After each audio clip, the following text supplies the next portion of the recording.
role model, benchmark kalau bahasanya Coach Aris Diansah kemarin ya. Cari benchmarknya itu siapa, orang yang hebat itu siapa, dicari ya. Kita ingin anak kita hafalan hadisnya banyak. Nah, saya yakin ya, kamu ini pandai menghafal, kuat hafalannya. Saya yakin suatu saat nanti kamu bisa menyamai Abu Hurairah radhiyallahu anhu, menjadi orang yang banyak menghafal hadis. Kaitkan dengan orang yang sudah wafat ya. Kita ingin anak kita pandai bahasa. Sahabat Nabi banyak yang pandai bahasa. Nah, kamu saya lihat berbakat sekali belajar bahasa Inggris, belajar bahasa Mandarin, belajar bahasa Jepang, belajar bahasa Korea, belajar bahasa Jerman. Masya Allah, kamu hebat sekali. Saya yakin kamu ini sepertinya kayaknya penerusnya Zaid bin Thabit deh. Nah, dikaitkan dengan orang-orang yang terdahulu, orang-orang hebat. Zaid bin Thabit itu dulu belajar bahasa asing ya, hanya sekitar 20 hari sudah bikin surat ya, mewakili Nabi, ngutus surat itu ke Adimir Rum dan yang lainnya. Ini orang hebat ya. Jadi dikaitkan dengan orang-orang yang lebih hebat, jangan dikaitkan dengan teman-temannya yang di bawah ya. Jadi memang kita harus punya teknik memotivasi ya. Karena kalau kita salah, ada side effect. Terkadang side effect ini bagi orang yang awam itu tidak terbaca, tapi tahu-tahu suatu saat kita melihat efeknya lagi sadar, oh kok ini ya anak usah iyo. Itu karena kalimat-kalimat yang kita gunakan itu sebenarnya sudah ada efeknya, namanya side effect dari sebuah kalimat. Jadi kalau mau motivasi dengan orang-orang yang benchmarknya itu orang-orang hebat ya, gitu. Wallahu taala a'lam bishawab. Syukur Ustaz. Ada yang ingin bertanya lagi mungkin? Yang biru, Mas. Iya. Setelah ini bagian ibu-ibu ya dipersiapkan monggo.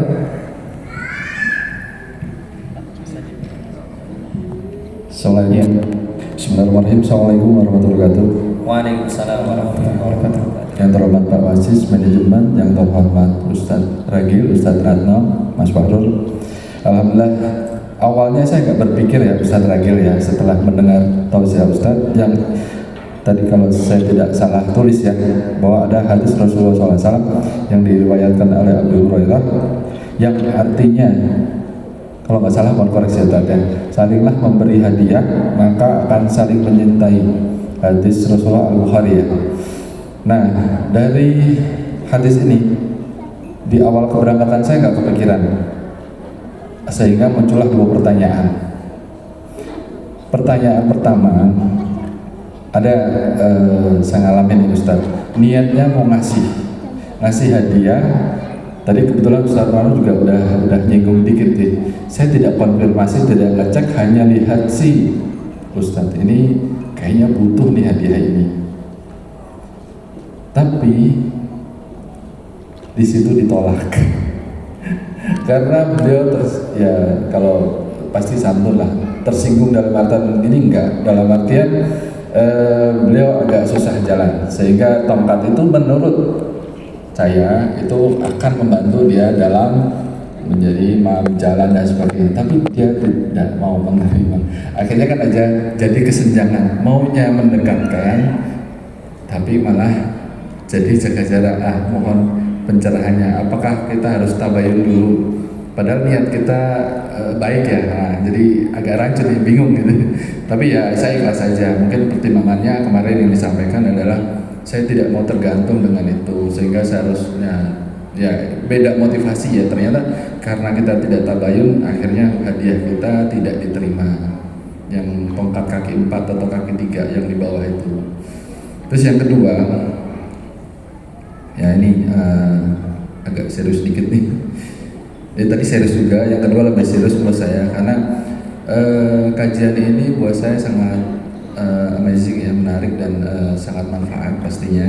Tetapi ada sedikit niatan biar dapat door prize, padahal Ini gimana niatnya? Apakah ini hadiah itu hukumnya apa? Maaf ya, ini kan kita sesuai sunnah ya. Jadi mungkin kalau mindset saya atau niat saya salah, saya luruskan dari sekarang. Tapi ya itu terbersit supaya ini padahal kalau saya kulik tadi ya, hadiah itu ada hukumnya yang maaf beberapa pendapat ulama itu apa ya, makruh apa ya, giveaway dan sebagainya. Saya yakin ini sudah ada landasan hadis ataupun apa ya, pendapat ulama yang tidak masalah gitu. Nah mungkin mohon pencerahannya dua aja ya. Satu soal hadiah yang tertolak karena nggak tabayun. Dua ini hukum dapat hadiah door prize. Semoga saya dapat ya Allah. Ada kalau ada hadiahnya itu tak ikut nggak pengajian Baik. Bismillah. Ya, pertama berkaitan dengan memberi hadiah namun ternyata ditolak karena satu dan lain hal ya, kita sebutnya dengan berbagai alasan. Apalagi ternyata hadiah tersebut malah menyinggung ya, malah menyinggung. Kalau secara hukumnya apa yang kita lakukan sudah benar. Sudah benar karena niat kita baik. Ya, niat kita baik, apa yang kita lakukan juga baik. Ya. Dan cuma masalah di yang menerima aja ini kalau menurut saya. Kalau saya jadi yang menerima itu, meskipun ini kan saya bicara point of view ya, dari sisi orang yang terima. Kalau saya, meskipun saya terima, meskipun nanti walaupun setelah itu saya akan sampaikan kemudian nanti insya Allah akan saya gunakan kalau saya perlukan, misalnya gitu. Tapi itu namanya tindakan menghargai pemberian. Nah itu kalau kita mau bicara idealnya, kalau orang diberi hadiah itu ya seperti itu. Nah sekarang dari sisi kita, ya kita nggak salah, ya, karena memberi hadiah itu sesuatu yang baik, niat kita juga baik. Kita bukan mau nyuap, kita bukan mau itu untuk menyinggung dia dan seterusnya. Dan itu hal yang bagi saya sesuatu yang lumrah. Orang salah menerima itu sesuatu yang bukan lumrah ya. Ada itu suatu kejadian yang sangat mungkin terjadi di keseharian kita. Salah menerima, salah menerima maksud baik gitu ya. Nah, untuk kedepannya ya bisa menjadi pelajaran bahwa barangkali ya untuk kedepannya kita bisa lebih meriset, lebih diriset lagi, dicek lagi, diteliti lagi. Mungkin memberi hadiah yang lebih umum saja, apalagi kalau namanya orang nggak bisa jalan kan mungkin dia merasa dianggap cacat dan apa dan sebagainya. Orang itu kan lain-lain isi kepalanya ya. Ya sudah, kita hadiah umum makanan atau apa, insya Allah lebih aman untuk kedepannya ya. Saya katakan nih untuk kedepannya, dan tidak masalah saya kira buat Bapak untuk kemudian nanti mengulang pemberian yang lain. Kalau mungkin sekarang dikira ada apa-apa dan sudah jelas alasannya apa, saya kira tidak ada salahnya kemudian untuk mengulang memberi hadiah lagi yang lain yang umum aja, nggak apa-apa. Ya itu butuh kebesaran hati sih. Udah ditolak dikasih lagi. Tapi itu butuh kebesaran hati yang saya kira kalau kita bisa lakukan, insya Allah akan hati kita berarti sudah bersih. Kalau kata Coach Aris kemarin itu sudah acceptance ya. Ditolak nggak apa-apa, ya, saya kasih lagi ya. Nah, gitu. Itu berarti hati sudah lapang ya. Saya harap itu semoga bisa dilakukan ya. Enggak yang kedua tadi. Door prize.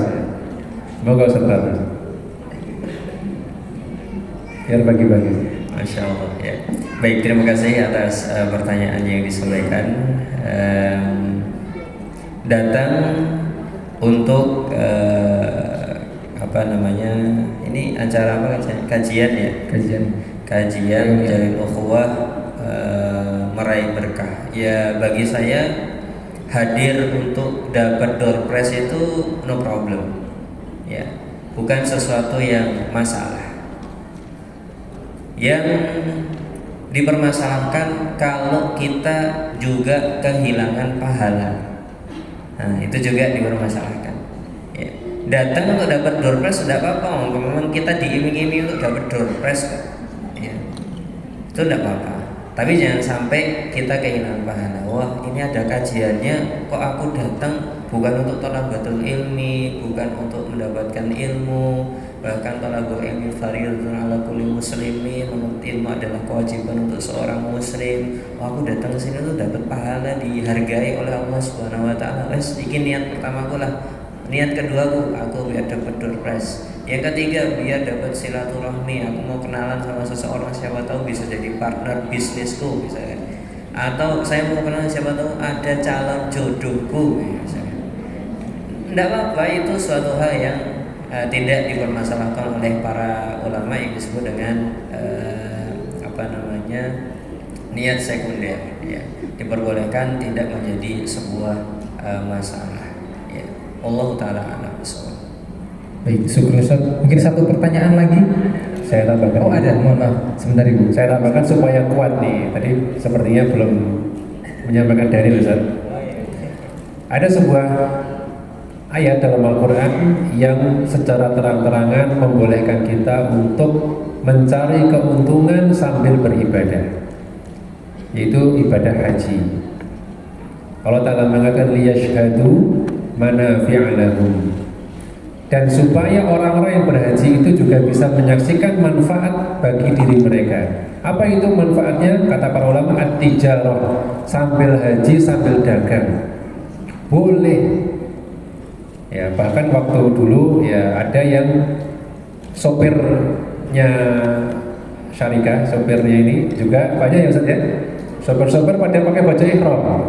Jadi mereka kerja ya sambil haji, ada manfaatnya buat mereka, dan itu Allah tidak salahkan, bahkan itu Allah jadikan sebagai motivasi. Kalau haji, manusia itu boleh sambil cari uang, mendapat manfaat dari haji dengan berdagang. Jadi saya kira niat thalabatul ilmi jadikanlah niat utama, niat dapat door prize jadikanlah niat yang kedua, dan seterusnya. Ya pasti niat pertama ukhuwah tentunya ya, catering namanya catering. Niat kedua cari ilmu, niat yang ketiga baru yang tadi ya, semoga Bapak bisa mendapatkan door prize-nya tadi. Saya aminkan Pak.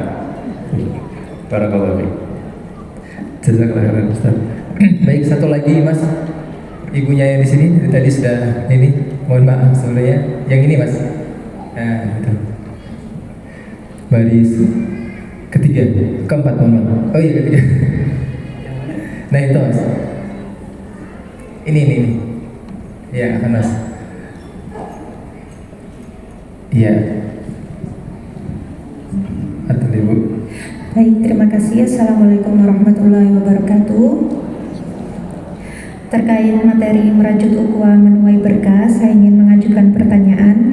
Ini terkait pengalaman pribadi saya. Jadi semasa sekolah itu saya salah satu korban bully gitu. Nah, sampai sekarang kalau mengingat momen itu tuh masih ke-trigger. Nah, kalau untuk pelakunya sebenarnya sampai sudah saya maafkan dari dulu. Tapi untuk bertemu lagi itu saya tidak mau gitu. Jadi saya menghindari pertemuan yang mungkin akan ketemu, misal kayak reuni sekolah atau mungkin acara nikahan teman yang dulu satu sekolah gitu. Jadi saya menghindari supaya tidak ketemu, karena efeknya ketika saya ketemu itu men-trigger gitu loh. Jadi muncul malah yang penyakit hati yang dulu, maksudnya sakit hati yang dulu tuh muncul lagi sekarang. Tapi kalau memaafkan sudah memaafkan, cuman untuk kejadiannya saya belum bisa melupakan gitu. Itu. Terus pertanyaan saya, apakah hal tersebut itu termasuk memutus tali silaturahim gitu, Ustadz? Itu saja pertanyaan dari saya. Terima kasih. Wassalamualaikum warahmatullahi wabarakatuh.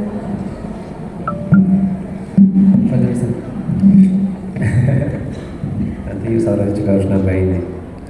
Baik, yang pertama, tidak ada kewajiban untuk hadir di pertemuan, reuni atau apapun itu ya, dan tidak ada paksaan untuk bertemu kembali dengan orang yang pernah menyakiti kita.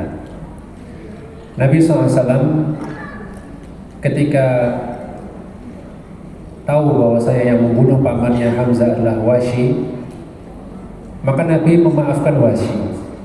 Nabi memaafkan Wasyi, seorang budak yang di-hire untuk menombak Hamzah. Dan Nabi tahu. Dan Nabi memaafkan, namun Nabi mengatakan kepada Wahsy, wahai Wahsy, janganlah engkau tampakkan wajahmu di depanku. Bukan karena Nabi benci, sama seperti ibu, bukan karena ibu benci sama orangnya, enggak, saya yakin tidak. Tapi Nabi ketika melihat Wahsy teringat pamannya, sehingga Nabi sedih.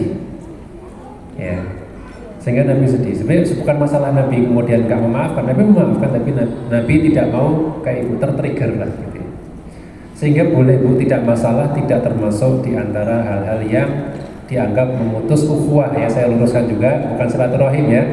Silaturahim bolehlah kita gunakan silaturahim untuk hal-hal yang sudah diserap dalam bahasa Indonesia, oh silaturahim. Tapi kalau nanti kalau sudah pakai dalil memutus silaturahim, wah ini nggak tepat. Memutus silaturahim yang memutus kekerabatan maksudnya kalau memutus silaturahim ya. Tapi memutus ukhuwah itu enggak. Ya, jadi insya Allah aman ya. Kalau khawatir akan bangkit lagi ini, mending nggak usah, justru malah nggak usah, nggak apa-apa, tidak ada paksaan, dan itu akan lebih baik bagi ibu dibandingkan dengan harus ketemu dengan orangnya. Wallahu a'lam, barangkali ada tambahan di soal itu. Baik, terima kasih atas pertanyaannya dan apa namanya disampaikan Ustadz Christian sudah masya Allah. Ya saya setuju, dan memang yang namanya pertemanan dan ukhuwah itu kan bertingkat-tingkat ya. Tidak harus satu level semuanya.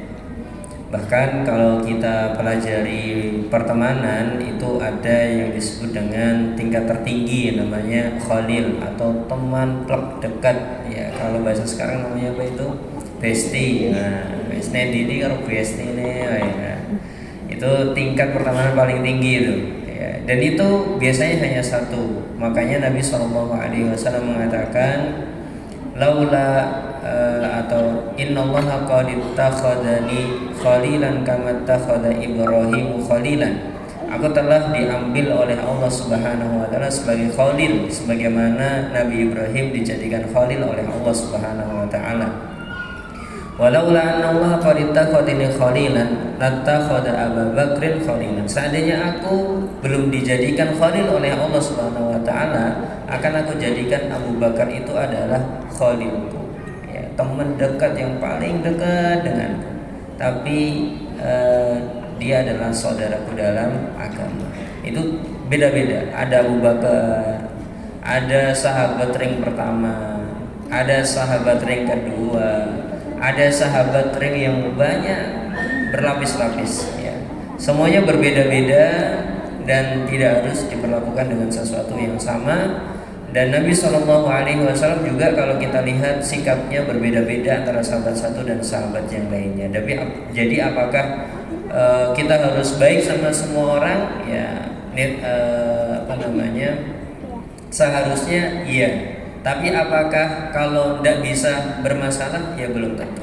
Ya, jadi tidak masalah kalau masih ada rasa-rasa tidak baik, tinggal kita perbaiki diri kita terus. Wallahu taala a'lam bishawab. Baik, jazakallahu khairan Ustaz Christian dan juga Ustaz Ratno. Mungkin cukup ya Ustaz ya. Syukron. Baik Bapak Ibu sekalian, untuk acara selanjutnya nih, acara yang ditunggu-tunggu, kita akan membagi door prize dan insya Allah akan dibagikan oleh Kak Ma'ruf Ridho Syarofi. Untuk waktu dan tempat kita persilahkan, dan juga untuk bapak-bapak dan ibu-ibu sekalian reminder kembali ya. Insya Allah untuk merchant